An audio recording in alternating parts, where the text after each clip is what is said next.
દર્શક મિત્રો, ઘણીવાર આવા પ્રકારની ઘટનાઓ આપણને જોવા મળતી હોય છે, સાંભળવા મળતી હોય છે કે કોઈ પિતાની સામે તેના યુવાન પુત્રનું મૃત્યુ થઈ જાય છે, કે પછી કોઈ પુત્રએ પોતાના માતા પિતાને એટલું દુઃખ આપ્યું હોય કે જેટલું તો કોઈ દુશ્મન પણ ન આપે. આખરે આવું કેમ, એ આપણે આ કહાની વાર્તાના માધ્યમથી સમજવાનો પ્રયત્ન કરીએ કે પિતાની પહેલા પુત્રનું મૃત્યુ કેમ થઈ જાય છે. નમસ્કાર વાલા મિત્રો, એક વખત ફરીથી આપ તમામને મારા સહર્ષ નમસ્કાર.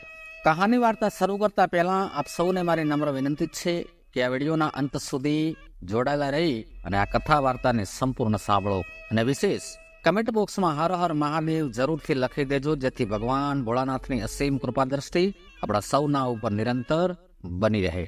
પ્રાચીન સમયની આ વાત છે. હિમાલય પર્વતના શિખર પર પક્ષીઓની એક વિશાળ સભા ભરાઈને બેઠી હોય છે અને તે બધા પક્ષીઓની વચ્ચે જ્ઞાન ચર્ચા ચાલી રહી હતી. કેટલાક પક્ષીઓ પ્રશ્નો કરી રહ્યા હતા અને તેમાંથી જે વિદ્વાન એટલે કે જે જ્ઞાની પક્ષીઓ હતા તે પ્રશ્નોના ઉત્તર આપી રહ્યા હતા. જ્ઞાન ચર્ચા કરતા કરતા વચ્ચે એક એવો પ્રશ્ન ઉત્પન્ન થયો કે સાંભળીને બધા જ પક્ષીઓ વિચારમાં પડી ગયા. અને પ્રશ્ન એ હતો કે મૃત્યુલોકમાં કેટલાક પુત્રોનું મૃત્યુ તેમના પિતાથી પહેલા થઈ જાય છે અને કેટલાય પુત્રો તેમના માતા પિતાને ખૂબ જ કષ્ટ આપે છે, દુઃખ આપે છે. જે પિતાની સામે તેના યુવાન પુત્રનું મૃત્યુ થઈ જાય તે પિતાને કેટલું દુઃખ થતું હશે. આમ તો એવું થવું જોઈએ કે પહેલા પિતાનું મૃત્યુ થાય અને પુત્ર જ તેના પિતાને અગ્નિ સંસ્કાર કરે, પરંતુ એનાથી વિપરીત ઘણીવાર પિતાએ પોતાના હાથોથી જ તેમના પુત્રનો અગ્નિ સંસ્કાર કરવો પડતો હોય છે. આવી પરિસ્થિતિમાં એક પિતા જીવતા જીવ મૃત્યુ સમાન કષ્ટ ભોગવે છે.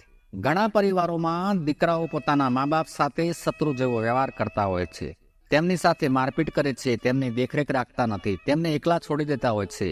તે સમયે પણ એક પિતા મૃત્યુ સમાન કષ્ટનો અનુભવ કરે છે. બધા પક્ષીઓને વચ્ચે આ ચર્ચા ચાલી રહી હોય છે. કોઈને પણ એ નહોતું સમજાતું કે આખરે આવું કેમ બને છે અને વિષય ખૂબ જ મહત્વપૂર્ણ અને ગંભીર હતો. ત્યારે તે સભામાં ગરુડ પક્ષીરાજ આવે છે. ગરુડ પક્ષીરાજ એક વૃદ્ધ ગીધનું રૂપ ધારણ કરીને આવે છે. ત્યારે બધા પક્ષીઓએ ઊભા થઈને તેમનું અભિવાદન કર્યું. પછી ગરુડ પક્ષીરાજ કહેવા લાગ્યા કે હે પક્ષીઓ, તમારી વચ્ચે કઈ વાત પર ચર્ચા ચાલી રહી છે? કઈ વાતને લઈને તમે આટલા બધા વ્યાકુળ છો?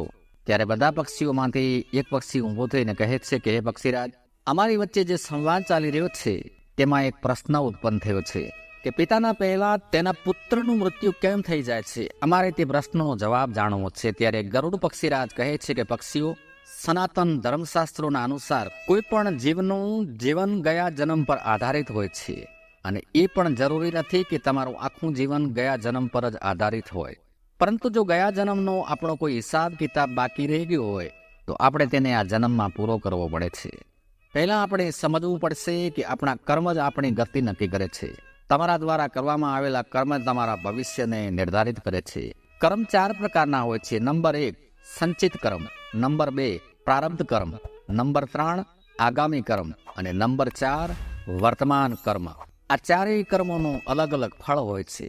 તેમાંથી જે સંચિત કર્મ હોય છે તે આપણા આવનારા જન્મમાં આપણે સાથે રહે છે અને તે જ કર્મોનું ફળ આપણને ક્યારેક દુઃખ તો ક્યારેક સુખના રૂપમાં ભોગવવું પડે છે. મૃત્યુ પછી આ ભૌતિક શરીર તો નષ્ટ થઈ જાય છે, પરંતુ જે સૂક્ષ્મ શરીર હોય છે તે જન્મ જન્માંતર સુધી આત્મા સાથે જોડાયેલું રહે છે અને આપણા જેટલા પણ સગા સંબંધીઓ હોય છે તે બધા કોઈને કોઈ કારણવશ આપણી સાથે આવે છે. કોઈના કોઈ જન્મમાં તે આપણી સાથે કર્મનો હિસાબ ચૂકવવા હાટુ અલગ અલગ રૂપમાં આવતા હોય છે. તે વૃદ્ધ ગીતની વાત સાંભળીને બધા પક્ષીઓ કહેવા લાગ્યા કે હે પક્ષીરાજ, તમારી આ વાત અમારી સમજણથી બહાર છે. તમે હજી પણ વધારે સરળ ભાષામાં અમને સમજાવો. ત્યારે ગરુડ પક્ષી કહે છે કે તમે બધા ધ્યાનથી સાંભળો. હું તમને એક અદ્ભુત રહસ્યમય કથા સંભળાવું છું. આ વાર્તા કથા થકી તમને તમારા પ્રશ્નનો ઉત્તર મળી જશે કે પુત્રનું મૃત્યુ પિતાથી પહેલા કેમ થઈ જાય છે. બધા પક્ષીઓ ચૂપચાપ બેસી ગયા અને ગરુડ પક્ષીરાજ કથા વાર્તા કહીને સંભળાવે છે અને કહે છે કે ગામમાં એક ખેડૂત રહેતો હોય છે. તેના પરિવારમાં એક પત્ની અને એક પુત્ર હતો. થોડાક વર્ષો બાદ તે ખેડૂતની પત્નીનું અવસાન થઈ ગયું. જે સમયે તે ખેડૂતની પત્નીનું મૃત્યુ થયું તે સમયે તેના પુત્રની ઉંમર ફક્ત 10 વર્ષની હતી. ત્યારે તે ખેડૂતે બીજા લગ્ન કરી લીધા. ત્યારબાદ તે ખેડૂતને બીજી પત્નીથી પણ એક પુત્ર પ્રાપ્ત થયો. સંયોગના કારણે તે ખેડૂતની બીજી પત્નીનું પણ મૃત્યુ થઈ જાય છે. ત્યારે તે ખેડૂત પોતાના બંને પુત્રો સાથે એકલો રહી જાય છે. થોડા સમય બાદ તે ખેડૂતનો જે મોટો પુત્ર હતો, જે પહેલી પત્નીથી જન્મ્યો હતો, તે હવે લગ્ન કરવાને લાયક થઈ જાય છે. હવે ખેડૂતે ખૂબ જ ધામધૂમથી પોતાના મોટા પુત્રના લગ્ન કરાવ્યા. ધીરે ધીરે થોડા સમય બાદ ખેડૂત બીમાર પડી ગયો. બીમારીના કારણે તેની હાલત વધારે ખરાબ થઈ અને એક દિવસ તેનું પણ મૃત્યુ થઈ ગયું. તે ખેડૂતનો તે નાનો પુત્ર હતો જે તેની બીજી પત્નીથી જન્મ્યો હતો, તે પોતાના સાવગા ભાઈ સાથે રહેવા લાગે છે. મોટો ભાઈ પોતાના નાના ભાઈને ખૂબ જ પ્રેમથી રાખતો હતો. વખત એની ગતિથી આગળ વધતો ગયો. એક દિવસે તે ખેડૂતનો નાનો દીકરો બીમાર પડે છે અને તેની તબિયત પણ વધારે ખરાબ રહેવા લાગી. ત્યારે મોટા ભાઈએ તેના નાના ભાઈને આસપાસના ગામોના હકીમ વૈદ્યો પાસેથી તેની સારવાર કરાવી, પરંતુ તેના નાના ભાઈને કોઈ રાહત મળી નહીં. વૃદ્ધ ગીતરૂપી ગરુડ પક્ષી આગળ કહે છે કે જ્યારે મોટા ભાઈએ પોતાના નાના ભાઈની ઘણા બધા વૈદ્યો હકીમો પાસે સારવાર કરાવી, પરંતુ તેની હાલતમાં કોઈ સુધાર ન આવ્યો. દિવસે ને દિવસે નાના ભાઈની તબિયત વધુ ને વધુ બગડતી રહી. મોટા ભાઈના ઘણા બધા પૈસા નાના ભાઈની સારવાર પાછળ ખર્ચાઈ ચૂક્યા હતા. સારવાર કરાવતા મોટો ભાઈ હવે આર્થિક રીતે ખૂબ જ થાકી ગયો હતો. એક દિવસે મોટા ભાઈએ તેની પત્નીને કહ્યું કે મારો નાનો ભાઈ જો તે મરી જશે તો આપણે તેના ઈલાજ માટે પૈસા પણ નહીં ખર્ચવા પડે અને આપણી મિલકતમાંથી પણ તેને આપણે અડધો ભાગ પણ નહીં આપવો પડે. તેના ભાગની બધી જમીન અને મિલકત આપણી થઈ જશે. મોટા ભાઈને તેના નાના ભાઈના જીવથી પણ વધી અને વહાલી એની મિલકત લાગી રહી હતી. પતિની આ વાત તેની પત્નીને પણ ખૂબ જ સારી લાગી. ત્યારે તેની પત્ની કહે છે કે સાંભળો, એવી રીતે આપણે તેને મારી પણ ન શકીએ, અને જો તેને મારી નાખ્યો તો લોકો સમજશે કે આપણે લાલચમાં આવીને નાના ભાઈને મારી નાખ્યો. આપણે આ કામ કોઈ વૈદ્ય હકીમ પાસે કરાવવું જોઈએ. આમે તે બીમાર તો છે જ. તમે જાઓ ને કોઈ વૈદ્યને લાલચ આપીને તેને કહો કે મારા નાના ભાઈને દવાના બદલે ઝેર આપીને મારી નાખે, જેનાથી કોઈને ખબર પણ ના પડે અને આપણા સગા સંબંધીઓ પણ આપણા પણ શંકા નહીં કરે. બધા જ લોકો કહેશે કે આ બીમાર હતો અને બીમારીના કારણે જ તેનું મૃત્યુ થઈ ગયું. મોટા ભાઈએ તેની પત્નીની વાત માની લીધી અને મનમાં વિચાર કરવા લાગ્યો કે કોઈ વૈદ્ય હકીમથી આ વાત કરવી જોઈએ તો મારું કદાચ કામ થઈ જશે. મોટા ભાઈએ એવું જ કર્યું. તેને નજીકનો કોઈ વૈદ્ય મળી ગયો અને તે વૈદ્ય ધનનો ખૂબ જ લાલચી હતો.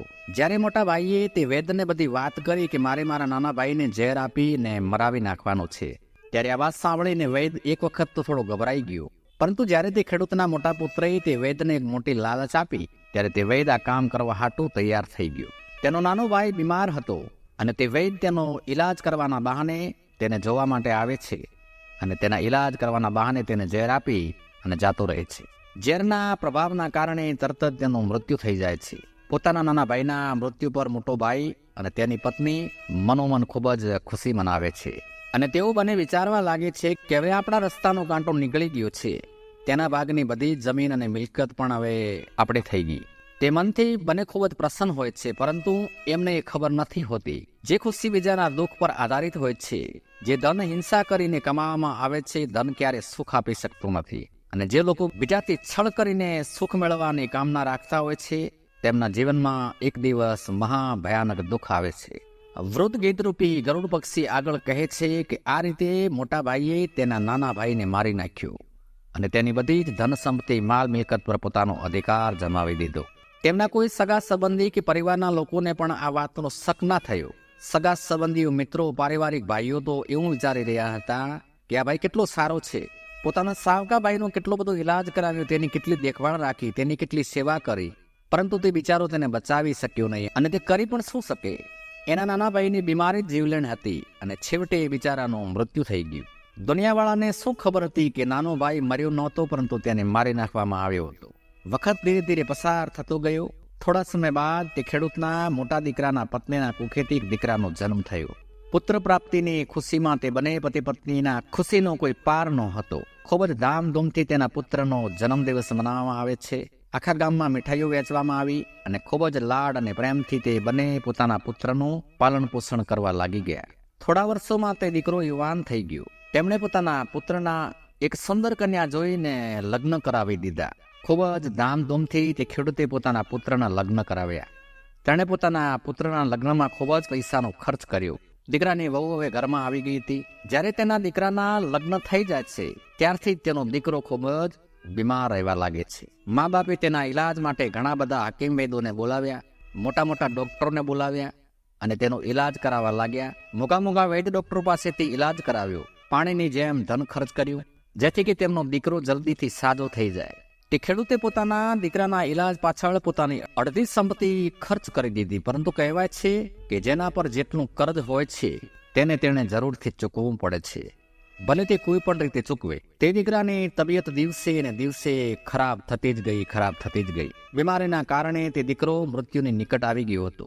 તેનું શરીર ખૂબ જ કમજોર થઈ ગયું હતું. હવે તેના શરીરમાં ફક્ત હાડકાં બચ્યા હતા. તેના પિતા સગા સંબંધી ને તેની પત્ની સાથે પોતાના પુત્રની આવી દયનીય હાલત જોઈ અને ખૂબ જ દુઃખી થાય છે. તે પોતાના સગા સંબંધીઓનું કહી રહ્યો હતો કે આ શું થઈ ગયું? મારો એકનો એક દીકરો છે. ભગવાને મને આ કયા ક્રમની સજા આપી છે? અને તે જ સમયે તેનો એક પુત્ર બોલી ઉઠ્યો કે ભાઈ, આપણો હિસાબ હવે પૂરો થઈ ગયો છે. ફક્ત હવે કફન અને લાકડાનો હિસાબ બાકી રહ્યો છે. તેની તૈયારી કરી લો. આટલું સાંભળીને તેના પિતાએ વિચાર કર્યો કે મને લાગે છે કે બીમારીના કારણે મારા દીકરાનું મગજ પણ હવે ઠીકથી કામ નથી કરી રહ્યું. હું તેનો બાપ છું અને તે મને ભાઈ કહીને બોલાવી રહ્યો છે. ત્યારે તે દીકરો ફરીથી બોલે છે કે ના ભાઈ, તમે મારા બાપ મારા આ જન્મમાં છો, પરંતુ હું તમારો ગયા જન્મનો ભાઈ છું. યાદ કરો, આ બધા સગા સંબંધીઓ બેઠા છે. હું તમારો નાનો ભાઈ છું. તમારી સાવકી માનો દીકરો તમારો નાનો ભાઈ. મારા ગયા જન્મમાં તમે મને ઝેર આપીને મરાવી નાખ્યો હતો. હવે તે જ સંપત્તિ વેચાઈને મારા ઈલાજમાં વપરાઈ રહી છે. તમારી પાસે મારું જે ધન હતું તે ધન ધીરે ધીરે મારા ઈલાજ પાછળ વપરાઈ રહ્યો છે. અને આટલું સાંભળતા તે દીકરાનો પિતા જોર જોરથી રડવા લાગ્યો અને તે કહેવા લાગ્યો કે હાય, મારા કુળનો તો હવે નાશ થઈ ગયો. મેં આ શું કરી દીધું? મેં જે કર્મ કર્યા હતા તે મારી આગળ જ આવીને ઊભા રહ્યા છે. પરંતુ ભાઈ, મને એ તો જણાવ કે મેં જે કર્યું હતું તે મને તો જોવા મળી ગયું, પરંતુ એક વાત મારી સમજણમાં નથી આવી રહી. આમાં તારી પત્નીનો શું દોષ છે? જે બિચારી વિવાહ કરીને તારી સાથે આવી છે એ તો નિર્દોષ છે. ત્યારે ગીત પક્ષી આગળ કહે છે કે પક્ષીઓ, તે સમયે સતી પ્રથા ચાલતી હતી, જેમાં પતિના મૃત્યુ બાદ પત્નીને પતિની ચિતા પર જીવતી સળગાવવામાં આવતી હતી. ત્યારે તે દીકરો કહેવા લાગ્યો કે હા ભાઈ, બધા બેઠેલા સગા સંબંધીઓ અને તમે મારી વાત ધ્યાનથી સાંભળજો. તમે જે વૈદ્યને મારા ઈલાજ માટે બોલાવ્યો હતો તે વૈદ્યને તમે કેટલાક પૈસાની લાલચ આપી હતી અને તેણે મને ઝેર આપી દીધું હતું.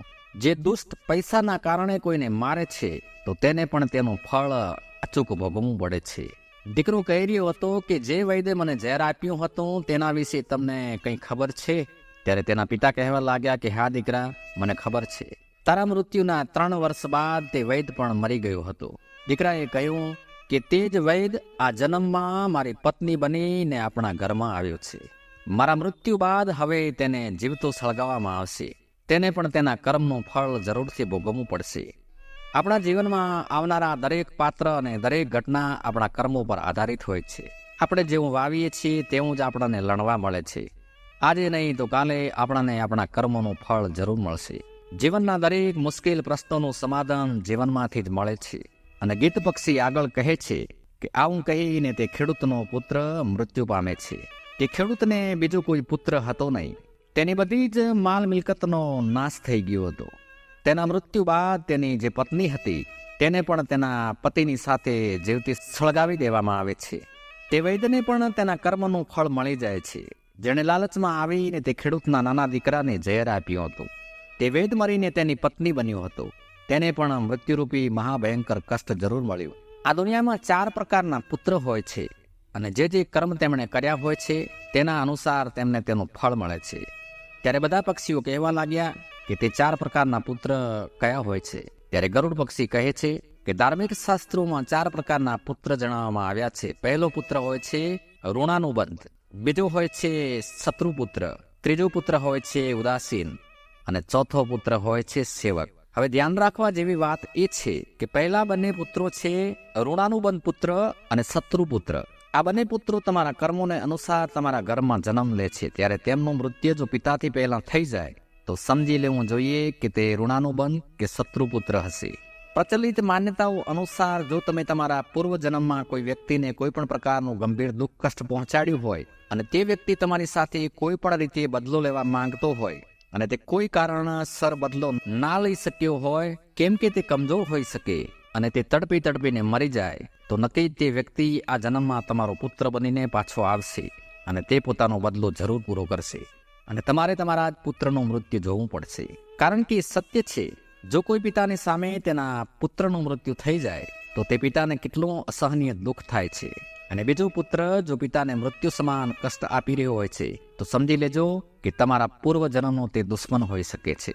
શત્રુ હોઈ શકે છે, કે પછી એ વ્યક્તિ હોઈ શકે છે જેને તમે મૃત્યુ સમાન કષ્ટ આપ્યું હોય. આવા સંતાન મનુષ્યના જીવનને દરેક પ્રકારની તકલીફોથી ભરી દે છે, જીવનને નરક બનાવી દે છે. આવા સંતાન માણસને મારે છે, હેરાન કરે છે, એની ધન સંપત્તિના કર્મોના માધ્યમથી બરબાદ કરી દે છે અને એક દિવસ તે માણસને ભીખ માગવા પર મજબૂર કરી દે છે. વૃદ્ધ ગીધરૂપી ગરુડ પક્ષી બધા પક્ષીઓને સમજાવે છે, આ રીતે પિતાથી પહેલા તે જ બે પુત્રો મરે છે, જે ઋણાનુબંધ પુત્ર હોય અને જે શત્રુ પુત્ર હોય. તેઓ પોતાના કર્મોનો હિસાબ ચૂકતે કરવા કોઈના ઘરે જન્મ લે છે. ભગવાન શ્રી કૃષ્ણએ અર્જુનને ગીતામાં સ્પષ્ટ રીતે કહ્યું છે કે હે અર્જુન, આ સંસારમાં જેટલા પણ સંબંધો છે તે બધા પૂર્વ જન્મના કર્મોના આધારે પ્રાપ્ત થાય છે. આ મહાભારતમાં જેટલા પણ તને તારા સગા સંબંધીઓ દેખાઈ રહ્યા છે, આ બધા જ તારા અને તેમના પોતાના હિસાબ કિતાબના આધારે જ છે. અને આ જ વાત ભગવાન શ્રી કૃષ્ણએ ભીષ્મ પિતામહને પણ કહી હતી કે જ્યારે ભીષ્મ પિતામહ મૃત્યુશૈયા પર સૂઈ રહ્યા હતા, ત્યારે ભીષ્મ પિતામહે પૂછ્યું કે હે માધવ, મને 100 જન્મો સુધીનું યાદ છે, મેં ક્યારે પણ કોઈ ખોટું કાર્ય કર્યું નથી, કોઈ પાપ કર્મ કર્યું નથી, તો પછી હું આ અસહ્ય પીડા અને આ બાણોનું કષ્ટ કેમ ભોગવી રહ્યો છું? ત્યારે ભગવાન શ્રી કૃષ્ણ ભીષ્મ પિતામહને કહે છે કે હે પિતામહ, આ સંસાર કંઈ પણ નથી, કેવળ કર્મોનું આદાન પ્રદાન છે. તમે તમારી પ્રજાનો કોઈ અપરાધ નથી કર્યો, કોઈ પાપ નથી કર્યું, પરંતુ 100 જન્મ પહેલા તમે એક જન્મમાં એક સાપને પકડી અને કાંટાઓ પર ફેંકી દીધો હતો, અને તે સાપના પ્રાણ 18 દિવસ પછી નીકળ્યા હતા. એટલા માટે તે અસહનીય દુઃખ આજે તમને આ બાણોની સૈયા પર સૂઈને મળી રહ્યું છે. આ જ શાશ્વત વિધાન છે, આ જ કુદરતનો નિયમ છે. દરેક ક્રિયાની પ્રતિક્રિયા જરૂર હોય છે. માણસ કોઈ ગરીબ, કોઈ કમજોર પર બળ પ્રયોગ કરે, તેને મૃત્યુ સમાન યાતનાઓ આપી હોય, તો કેટલી યાતનાઓ તે કમજોર વ્યક્તિની આત્મા સહન કરશે, પણ મોકો મળવા પર તેટલી જ ભયંકર યાતના એ માણસને વેઠવી પડે છે.